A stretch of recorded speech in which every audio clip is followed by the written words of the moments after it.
Dave, thanks for coming on the show. Yes, thank you so much for having me. I appreciate it. You have your own channel, Hiker Dave New England. And I've had it. I've had it for about 4 years. Yeah, it's been a blast. Now, it didn't start off as a Bigfoot channel, though, right?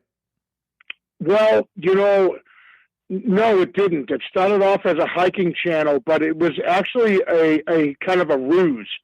I wanted to talk about Bigfoot, but I didn't want to put that in my channel. Oh. So it was kind of like just hiking. And I was afraid that family and friends and people would see it. So I tried to do just a hiking thing, and I realized that nobody's watching my channel. And I said, good, I got free reign. I can talk about Sasquatch. That's the way I was at first when I started my YouTube channel. I was like, hey, nobody's listening anyway, so I was really relaxed, and I could really say anything. But then when I started to see subscribers, I'm like, oh shit, I've got an audience, and I'm going to have to produce something here. People are listening. Right, exactly. And, I spoke to you the other night, and I think that I do a lot of different types of content because I don't want to be another Sasquatch Chronicles clone. There's a lot of them popping up everywhere, Yes, I agree. I mean, and they're almost, it's almost to the, they're almost scripted. They're trying to recreate what Wes has done to cash in on the Bigfoot thing. Yes. But, so I don't want to do that. I want to stay away from that. So I'm kind of doing a bit of, like, interviews and a bit of what you do, is going out in the field. And when I go out in the field, I get so much more interaction with people when I do what you're doing. People seem to love that. Yeah, I agree. I mean, really, I liked Dixie Cryptid. I like that. I love that stuff, Yeah. But I don't know a lot of channels that do a mix of that, where you're out in the woods and you're taking the time to make these podcasts and stuff. I think it's fantastic. Yeah, I love being out there, and I love interviewing people because one of the best things about this whole, I'm not here to talk about me, so we'll get to you in a second, but one of the best things about this whole process for me is the people that you meet, the community. I've met some amazing people.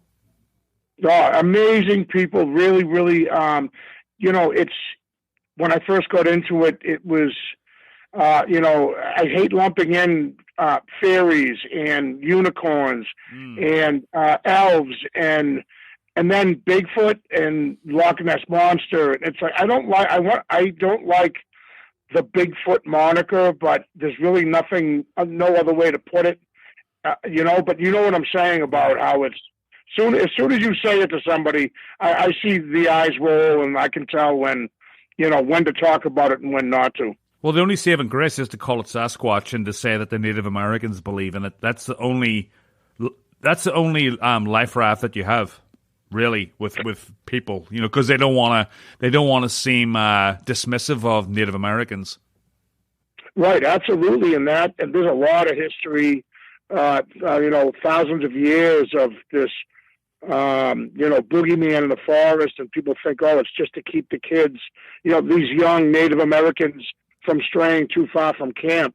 But I think that there kind of always is a truth inside of a myth. Yeah, the problem with I don't really care about them, but the problem with the mainstream is they think that, like, people that are into Bigfoot are all like Carol Baskins, and into astrology, and like you say, unicorns and stuff, but it's not like that. There are so many intelligent and curious people that are into this subject, and that's what I love about it. It's like nerds who like the outdoors, Right. No, absolutely. And to have credible people involved is important. And I know that you go out onto a limb. If you're a Dr. Jeff Meldrum, I mean, you're going out onto a limb and you could be ostracized, right? And not be taken seriously. And it's important. Like, I'm a huge, proponent of people that have, say, learned PhD people to get involved, I think is important in this field. Well, Dave, do you think that that's why that Dr. Jeff Meldrum settles with it's just undiscovered primate? you think that's why he stops there? Yeah, I do believe, and I think that's in his best interest, actually, to stop right at that point, and before you start, to say it's an undiscovered primate or Neanderthal / primate that is a holdover from the Ice Age. That's the position I would take if I was him. Right, it's a smart thing, but people criticize him for doing that because, and like Steve from How to Hunt say, it's because of his Mormon beliefs, and he's a sellout and stuff. But I don't think that Meldrum probably really believes that. He's just taking a safe stance because he's smart. He seems very measured, and he's like, well, if I try to say that it's this superhuman hybrid that has amazing capabilities, they're not going to listen to me. They understand this language, and that's a language that he's using. That's what I think. Absolutely, anyway. Yeah, absolutely. And he is a leader in his field as far as footprints, and so he doesn't have to speculate about where the prints are from, but he can analyze the print itself, and so he kind of insulates himself from naysayers, so to speak, right? And he could just say, listen, I'm only telling you what I'm looking at in a footprint. Yeah. So what got you into this? I know you said you started your YouTube channel 4 or 5 years ago, but what got you into the whole Bigfoot thing in the first place? Well, I grew up in an area where there was woods around. I'm actually from the city, but I live in the outskirts of a city, and I had woods around, so I loved the woods. Always was out in the forest. And later on in life, not even 6 years ago, I wanted to hike. I loved the outdoors, and I wanted to hike again. And I found a channel called Utah Bigfoot. It's his name was Nathan Rio, and his channel is gone now. He took all of his stuff off, but he came out with this Go and See project, or See for Yourself project. And he said, go out into your local forest, and I bet you'll find sign, tree breaks, stick leans, structures, and maybe even prints. And so I took him up on it, and I went and I looked. I'm like, just out of complete curiosity, because I'm already in the woods. And all of a sudden, I just was amazed by what I was finding. And I said, this is unreal. Like, I couldn't believe it. I found that print. I sent you a picture of that print. Yeah. With my foot, and it's in a pine barren area, but the footprint is 2 inches deep. It looked, my opinion, it looked like a huge Sasquatch print in the ground.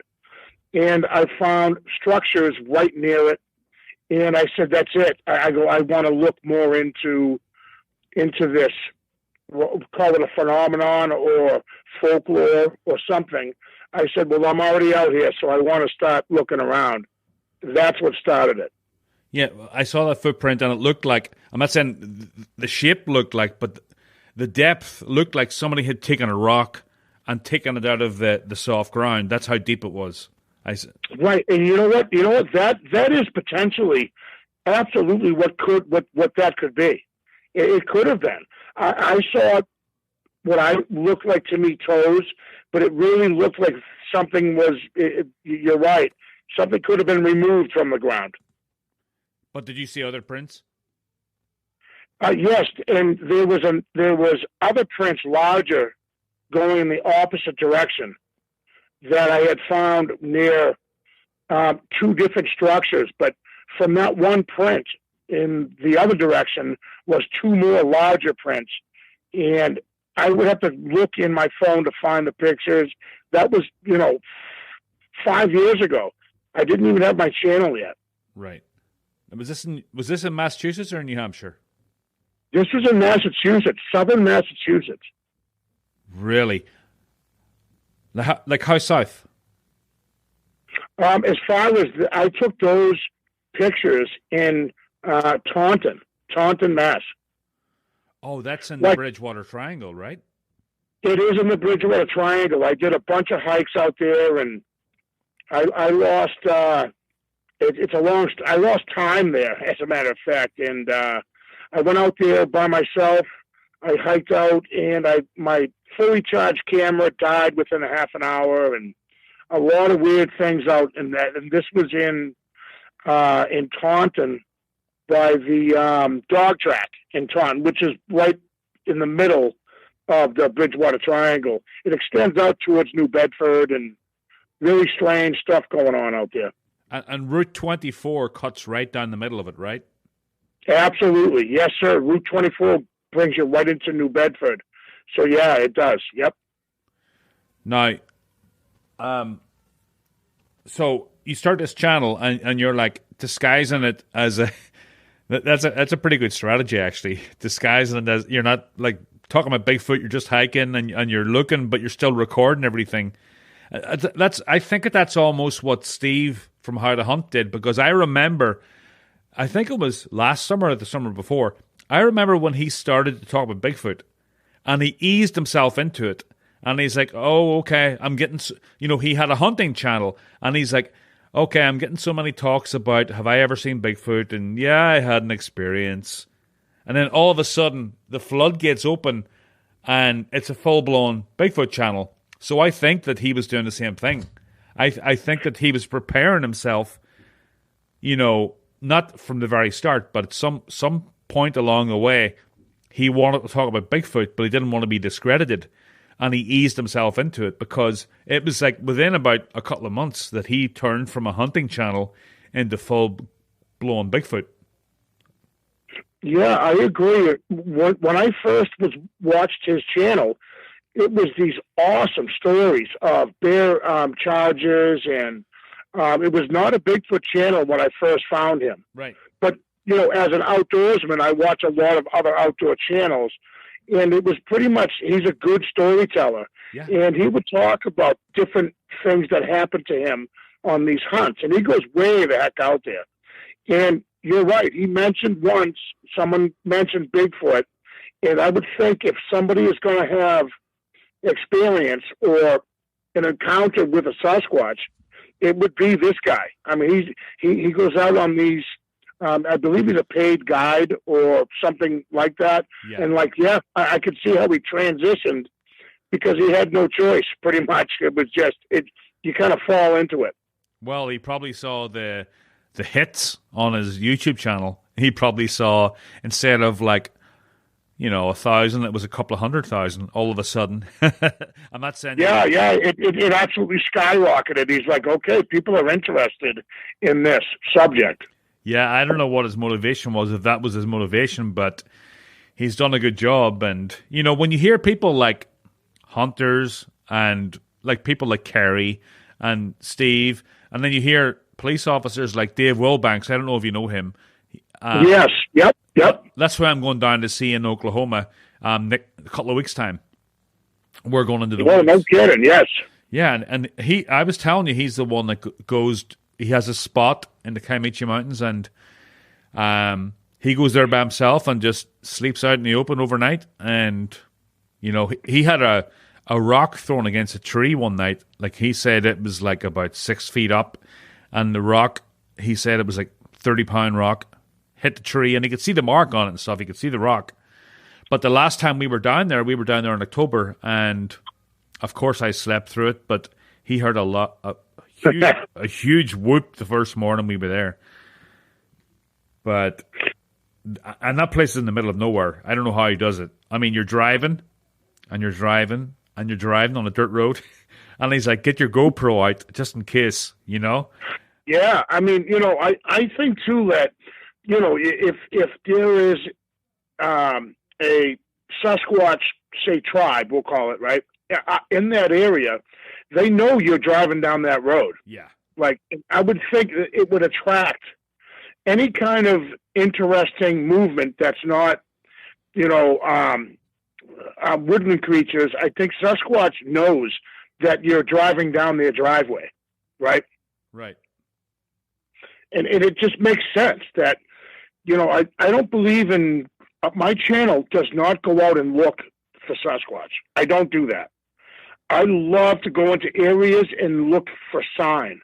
and see, and for evidence, or for me, evidence, my opinion, that they've been there, tree breaks and structures and things like this, right? And to go look at what's left behind, really. You can't chase a Sasquatch and expect to hunt it down, and then it's like, oh, there it is, I've got it. It's not a buckhorn sheep that's up on a cliff somewhere that you could spot by glassing a mountain range. You're either there or you're not. That's how I feel. If they want to contact you while you're in their environment, I believe then that it's up to them. And that's why shows like Finding Bigfoot will never find Bigfoot. Yeah, I absolutely agree. Definitely. They damn well know that there's cameras, there's technology there, and there's no way that they're going to make themselves known, because I think they're smart enough to know that this is, they've got all these cameras and lights and, but like you're just walking through there and you're pretending not to look for them. Yeah, absolutely right. And I just want to walk through their area. I just want to pass. Just let me pass. And, there's a few times where I've been scared out of the woods. Actually, many times where I feel like, okay, I'm going to turn around now. I will often talk out loud when I hike, when I first get into the woods. And I'll say, hey, I'm just very curious. You guys are out loud and say it, that I'm just looking. And I will say also, if I'm carrying a protection item, I'll say, this is for a bear. If I get attacked, it's not for you. Like, I'll make it clear, and I feel like if the potential is there that they can know my intention and that makes me safer, then I'm going to use that tactic, so to speak.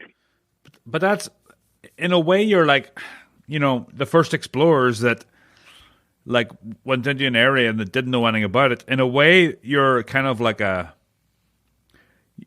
you're exploring something that isn't accepted by, mainstream science, but you're going in there and getting scientific evidence. Really, you're using scientific methods, like you're trying different things, and you're looking at tree breaks, and you're writing stuff down. I saw you writing stuff down about the direction of the tree breaks and stuff. Is that any different than what like mainstream scientists do, where different creatures are concerned? Yeah, I don't understand why it's not accepted, where there are people out there that are, like you said, writing down their methods. And like, I've been just recently this winter, I wasn't able to really hike around. So I was in my vehicle driving down these dirt roads in New Hampshire, these back roads, and documenting tree breaks and new breaks and old breaks. Like that has to be scientific, right? I mean, right. All because it's a cryptozoology, it's laughed at. Yeah, I think that you're doing what most scientists before they discovered a creature did. I don't know. I'm not educated enough to talk on the subject, but do you want to talk about one of the compelling... I interviewed a guy from Massachusetts who, a couple of episodes ago, and he had an encounter in Holliston, Mass, right in the middle of a neighborhood, on the edge of the forest, but he had some creature doing the Ohio Howl, which he didn't know at the time. And then he heard samurai chatter, which he didn't know at the time. It wasn't until years later he figured out what it was. But he was like, you got to check out Hiker Dave's channel. Check out this video where he is getting like infrasound? Yeah, it's like he's getting infrasound, and then something steps out of him behind him in the woods. That was creepy as hell. Yeah, that was Bald Mountain. That was not so long ago. It actually kept me out of the woods for months. Really? I felt overwhelmed with fear. I had something thrown at me or something fell. Like, I don't know that. I'll never say for sure if something was thrown at me. But I was hiking up the north face of Bald Mountain. And the only reason why I went back is because me and my son hiked it on the way down. We went up the the south face and came down the north face. And I said, I got to come back. All these tree breaks are crazy. Like, it just looked like Sasquatch Central. So I came back about 3 weeks later by myself, and I went up the north face. And I didn't even make it to the top of Bald Mountain when I had stuff being thrown at me. And I kind of was like, okay, I get it, right? I was getting a little bit unnerved. And the second or third thing that fell near me, I felt really afraid. And I said, okay, I'm done. So I'm leaving. I said it out loud, just like that. There was nobody else on the mountain, or at least that I could see. And I turned around immediately, and that's in the video of Sasquatch is the boss of this mountain was the name of that video. Right. And as soon as I turned the camera on facing myself to talk to the camera for my video. And I didn't realize that something was behind me in the background. Really strange, odd way it walked. Now, could it have been a hiker coming down, like say they hiked up the south face and were coming down the north face? Absolutely, it could have been. But it really looked like this person stepped onto the trail from the woods. It was really weird. Yeah. Like, I've gone through that. I've gone through this. Once it was made aware to me by some viewers that said, Dave, you got to look at this. And I never saw it in real time. I didn't even see it when I edited the video. And I couldn't believe it. I'm like, that, and I knew right where I was. And definitely that figure stepped out of the woods onto the trail, which was strange. And I remember talking to my son saying that maybe I was saved by Sasquatch that was making me turn around because some nefarious character was in the woods. I don't know. I don't know how else to explain that. Yeah, even if I don't think it was Sasquatch. I think it was a human. But the way yes, I believe it. I believe it was. It was not big. It was very thin. My daughter says it was Slender Man. Yeah, that's what it looked. I was going to say that. That's what it looked like. It looked like Slender Man. The way it moved, it was so fluid. I'm like, holy shit! That almost looks like CGI or something. Like, yeah, right. And I know it wasn't. I know you didn't CGI it, but the way it moved, it like put its legs out in front of it and stepped onto the trail.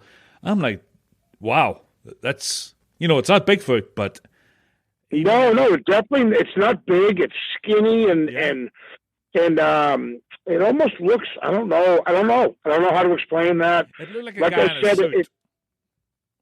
Yeah, I don't. Right. It moved very strangely. Oh boy, yeah, that was freaky. I'm going to have to show my son that. Scared the crap out of me. He's only 12, but yeah, no, don't do that. Tell him it's Slender Man. My daughter is fixated on Slender Man. I know it's a total urban legend. It's there's a couple of The Rake is another one. Oh God, yes, yep. Now, how old's your daughter? She's 13, just old enough to be afraid of Slender Man. Yeah, my son's 12.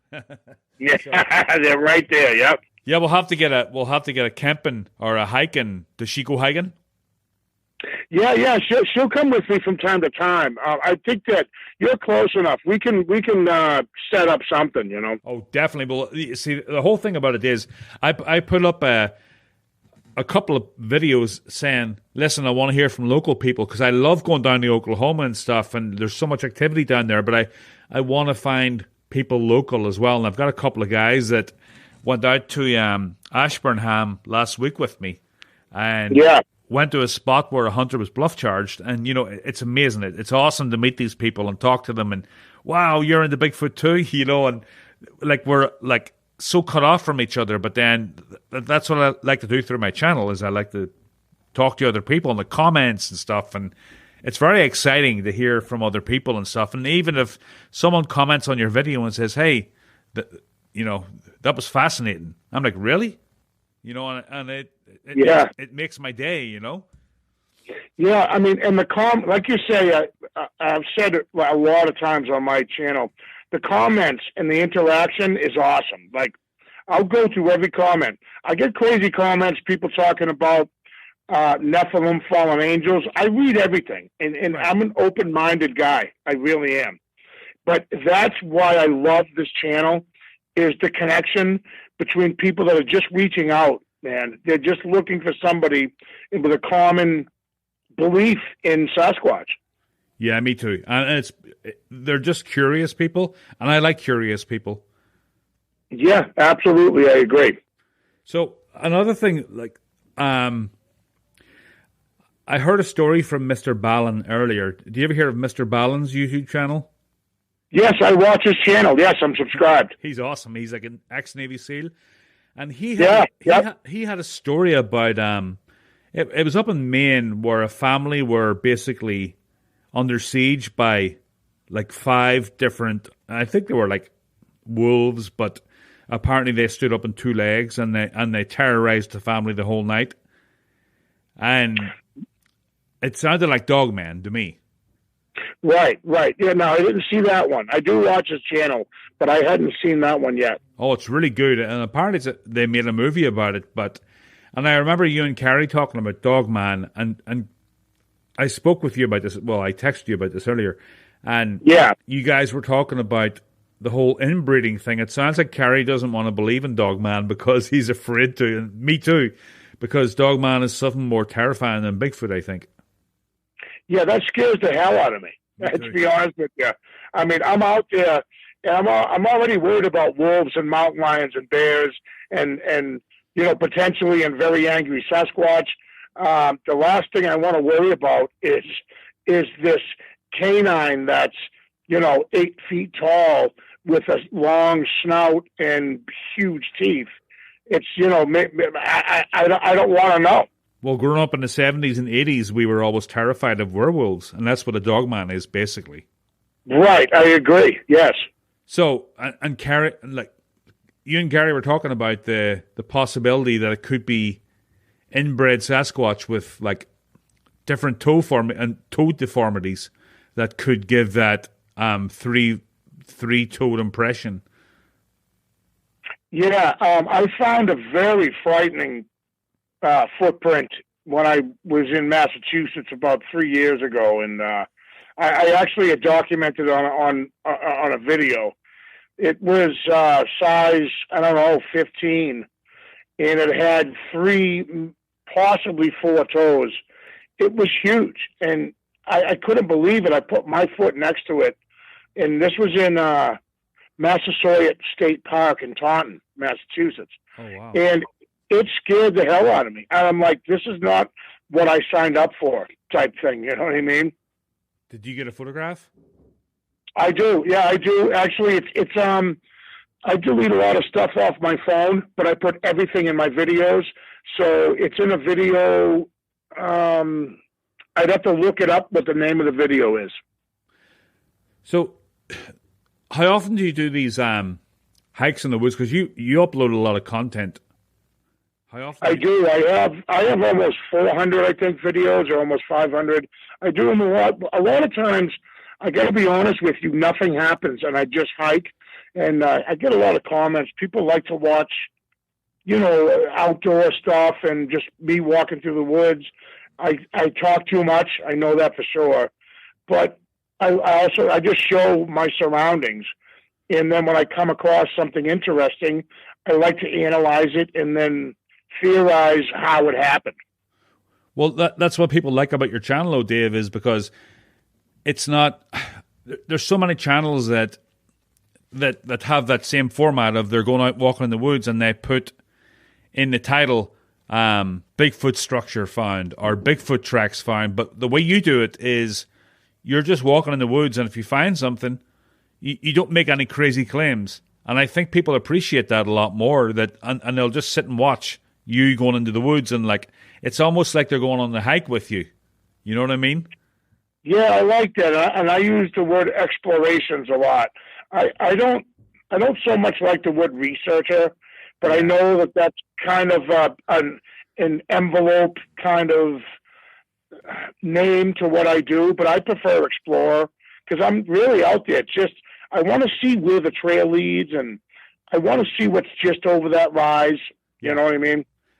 Well, what's what I like about your channel is that you don't make any false claims, and you just, you're just out there and you're just walking around.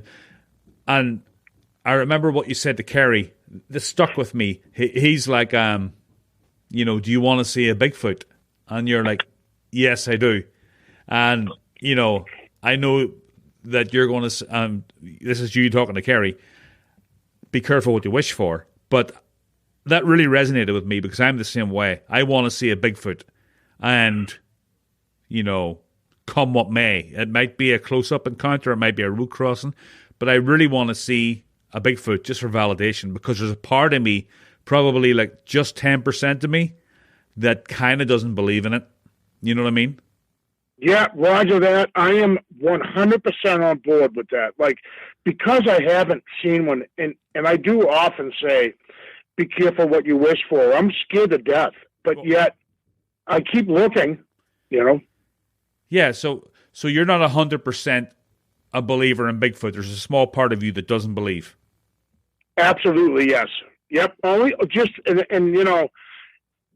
because 99.9% of me thinks that it's real, I really haven't seen one. And I believe, Kerry, I believe thousands and thousands of eyewitness accounts. I do. I believe that. Yeah, I'm the same way.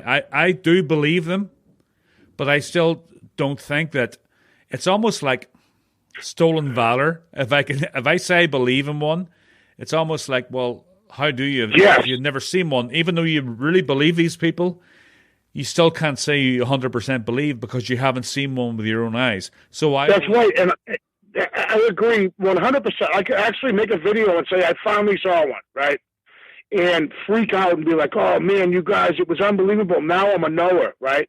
Right. That would be just bullshit. That would be such a lie, and to fake any kind of evidence like that, I find, when I see one, people are gonna know it.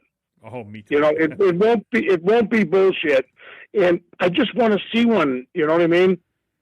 Well, that's why another thing, a good thing about your channel is you're very transparent. It's not like you're behind a mic and you're interviewing some guy and you can make up a story and nobody can read your facial expressions. And there are some people out there, I think, in my own opinion, I'm not naming names, that have faked their encounters. And they go out there and interview people, but they're not facing the camera and actually. So I'm the same as yourself. If I have an encounter, I'm going to get my iPhone right up to my face, and they're going to capture my reaction as soon as it happens. I'm ready for it. I'm totally ready for it. Ever since I started researching this the last year or so, I'm very new to the field, but if I have an encounter, it's going to be caught right afterwards. I don't care if I'm a quivering mess, but I want to capture that moment right after. You know what I mean? Absolutely. I agree. As soon as I sling a backpack over my shoulders and I go into the woods, ultimately that's what I want to catch. Yeah. I mean, let's not be, I like to document what's left behind, but really I would like to see one, and that's what I hope to someday get footage. It'd be great. And if no one believes it, I'm okay with that.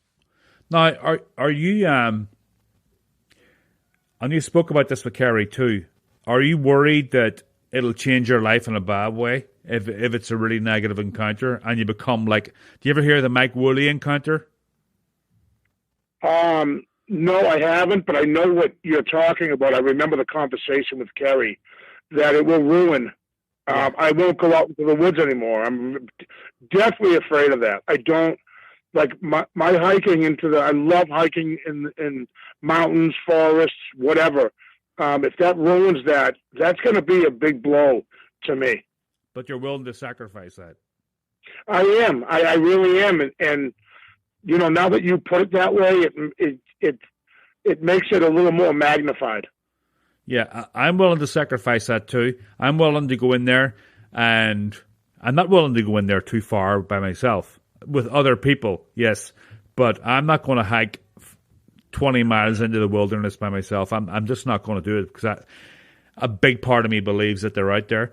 But I would love to have an encounter with I've got a couple of guys here now with me in Massachusetts that are really interested in the subject, and we'll go out anytime. We've all got kids and stuff, but we're all in their 40s and 50s, and the wives understand, and it's good. It's not like the guys are getting together and getting wasted in a bar. We're going out looking for Bigfoot. Right. Absolutely. And I'm right there with you. I mean, I had a brother and sister team from northern Massachusetts come up 2 years ago. We came up and stayed out in the woods by my primary research area. And we stayed out overnight, no fire, no tents. It was beautiful out. And we put up 4 microphones around the area. And I had a metabolic microphone. I think that's what it's called. And I could hear a squirrel take a shit with this thing. Right. And I was scared to death. I had to put it down. Every sound out there was like it's right on us, right? But we picked up some really good screams. Something approached our site and yelled at us and screamed. It sounded prehistoric, really. And then it circled around a half an hour later and came at us from the north instead of the south and screamed again. And I have it on audio, and that's another video that I had made called Listen to This, Tell Me What You Think, I think was the name of it. But it was like we weren't even sleeping out there. We were just out there from 10 o'clock at night to about 3 in the morning. And I would, to go out there alone by myself and put up a tent and get a fire going and stay out at night, I haven't brought myself to do that yet. Yeah, I'm not going to do that. I live very close to Leominster State Forest, and apparently there's been encounters there. They're crossing Route 2, and they're in Ashburnham, they're in Fitchburg, around. Yeah, absolutely. Yep. And I am not going out. I don't think I'm even allowed to by the state, but there's no way I'm camping there by myself. It'd be like I only laugh because I understand your thought process. It's the forest comes alive at night. I mean, everything is out there. Everything. Yeah, it's freaky enough without Bigfoot. If I had if I had a nice big dog, I might be okay. Yeah, now that's a whole different scenario. Now you're talking about you've got a partner and an alarm and protection. Yeah. So, what's your next moves then? How you've done the tree breaks and you've got your research area. Is that close to you? Yeah, it's my research area. I can walk to it in about 5 minutes. Oh, wow. And do you plan on any camping in there, or are you allowed to camp? No, I could stealth camp. Actually, I plan on doing it this spring. I'm going to do it. I'm going to get it over with. I'm going to set up a tent on my own, and I'm going to do it. I've been putting it off. I've lived up here for about a year and a half, and I just think that it's about time that I do it. So I'm going to try it. Hey, I'll go with you, man. No, that would make me feel much better. Yeah, why don't we do it as a team? What are you talking about, the weekend or something like that? When you're off? I just mean the weekend, one night, just one night, like a Saturday night or something. That would be perfect. Absolutely, yeah, yep. I would totally. You're an hour and 17 minutes away from me. Yeah, that's pretty close as far as New Hampshire goes. It's right down the street. Yeah, I can't carry firearms across the border, but I'm sure you're tooled up just in case. Now, yeah. Oh, we could definitely take care of that. My big brother, he wouldn't let me go out there without protection. Oh, that'd be awesome. Because I'm going, like I said, I'm going down in Oklahoma. And do you know Mark from the Livewire channel that Kerry talked about and did a documentary on? Yes. Yep. Well, that's the property I'm going to stay on for the first night. Oh, that's going to be very interesting. Is that coming up soon? 2 weeks. Ah, very good. I wish you the best of luck on that. Yes, so the first, because he's moving out of there. He can't take the risk anymore, so he's moving out at the end of April. and we're going to go to the Kaimichi Mountains the next night. And that's perfect timing. Yeah, that's great timing. Yeah. So, but he does think that the Sasquatch have moved out of the area because his kids have gone. So apparently he was looking on his Facebook, the town page where they have the local page. Apparently people in a trailer park like 5 miles from there were complaining about Sasquatch on their property because they had kids. And he thinks it's the same clan, so they might be gone. Oh, right. They were drawn to that area. Yeah, because of the kids. And yeah, absolutely. Have you watched some of his videos? I have seen some. I got to be honest with you. There is so much content I know on YouTube. It is hard to keep up with what everybody's putting out. It really is difficult. And I have said for a little while now, I'm doing my thing, man. Like, I get negative stuff on my channel about this. Not a lot. Don't get me wrong. But, I've had people saying, hey, listen, it's just trees. All you do is walk in the woods. Well, you know what? You can go pound sand. I'm just going to keep doing my thing. And if I see something interesting, I'll click on it on the YouTubes. Well, you can delete those comments as well. People leave negative comments on my channel too. And I'm like, they're just trolls. Why are you even here? Why are you leaving negative comments? And if it's constructive criticism, that's fine. But if people are... Yeah, I agree.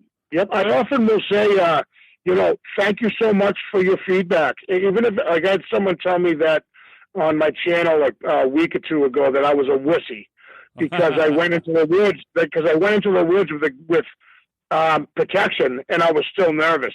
And I just said, you know what? Thank you so much for your feedback and thank you for the view. Yeah, what are you going to say to that? You're right. Yeah, you can't play into it. Yeah, you're out there doing your thing, and you're putting a lot of effort into this, and that's somebody that probably doesn't even go out of their basement, Yeah, because that's what I want to say. Armchair quarterback. You should get out of your mom's basement and actually try to go for a walk in the woods, breathe some fresh air. Now, Dave, were you in the military? No, I was not. Oh, I thought you said something. I thought I saw something on your channel about the military. Yes, I made I made a bunch of videos on Veterans Day, and I just told stories of some veterans, and I like to do that to thank veterans in the military for keeping us free. Amen. Yeah, we'll definitely have to get. But before I go, or before you go, what do you think these damn things are? I know that's a played out question, but what's your opinion? I know you don't believe they're Nephilim. I know you don't believe they're aliens. What's your opinion? My true theory is that they are a human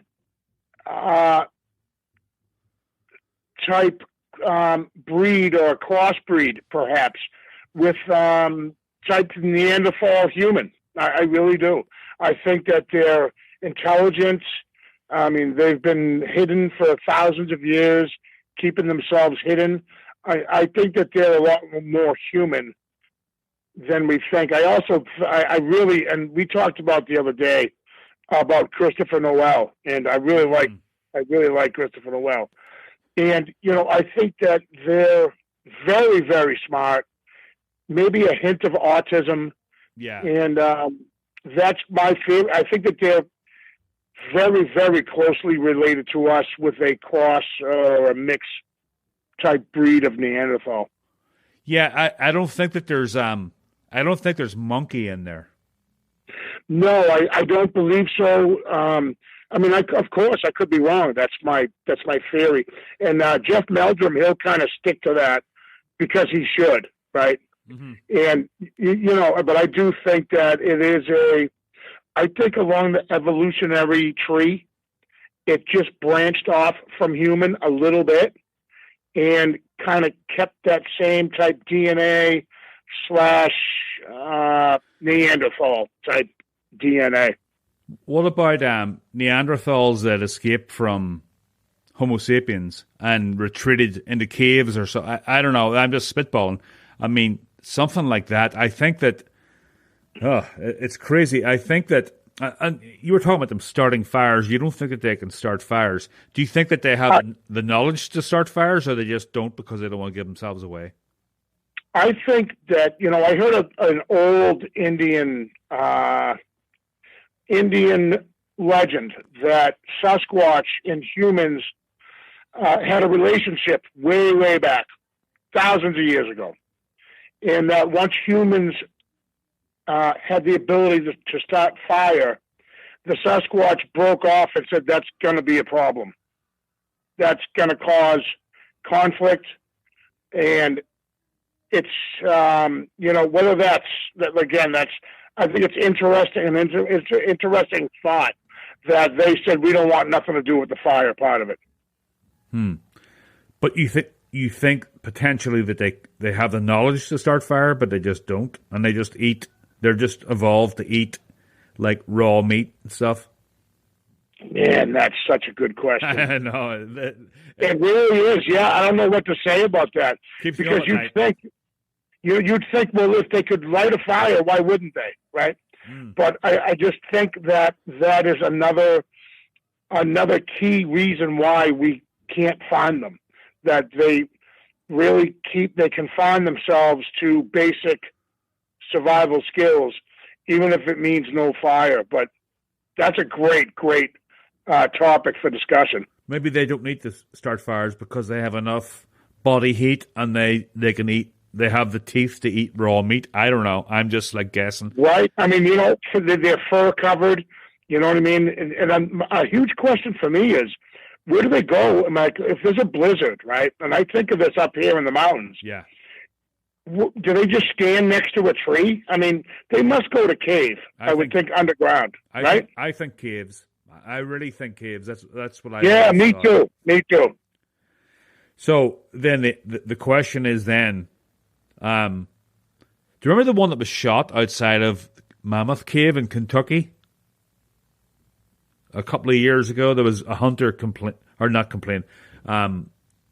said that he shot one outside, I think it was Mammoth Cave. It's the biggest cave in America, I guess. I was right. I was in Kentucky and I went through some of those caves, and some of the kids went further than I did because I'm claustrophobic, and they got down on their bellies and crawled into these other. We were with a geologist. My wife's uncle is a geologist, and he knew where to go, so they were all, But when you turned the flashlights off, it was blacker than you've ever seen. But, no kidding, yeah. But I think that they could potentially retreat to caves because there's no way they would just stand beside a tree and just like a squirrel or something. And yeah, right. They've got to do something because, like British Columbia and stuff. I mean, I think to myself, do they migrate down to Oklahoma from British Columbia, like in hordes?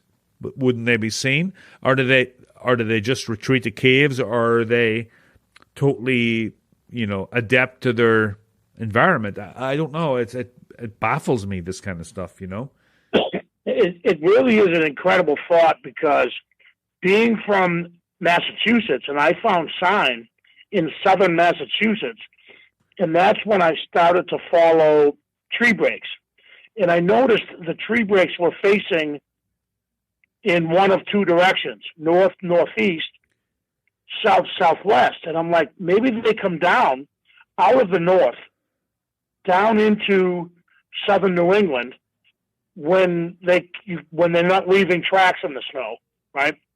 And then they retreat back up to a higher elevation in the colder months.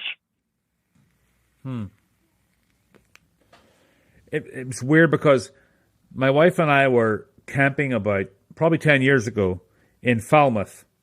I think it's Old Silver Beach or something. Yep, I know right where it is. Yep, I know Falmouth.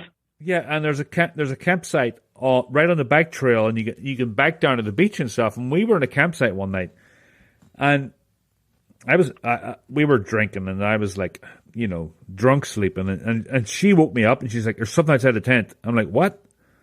She's like, "There's something outside the tent, and it's growling." I'm like, "You kidding me?" And there's no bears in the Cape, so we listened, right. And this thing growled, and all of a sudden these car alarms went off and the whole campsite woke up. And I jumped out of the tent and there was nothing there. And like in hindsight, I'm like, but there's no bears in Massachusetts or in the Cape Cod. But what if there's... I looked at the BFRO reports, which are nothing to go by because I've heard like 10 or 15 encounters that aren't on the BFRO webpage from Central Mass. So I wonder, are Sasquatch on the Cape? It was just a funny thought I had.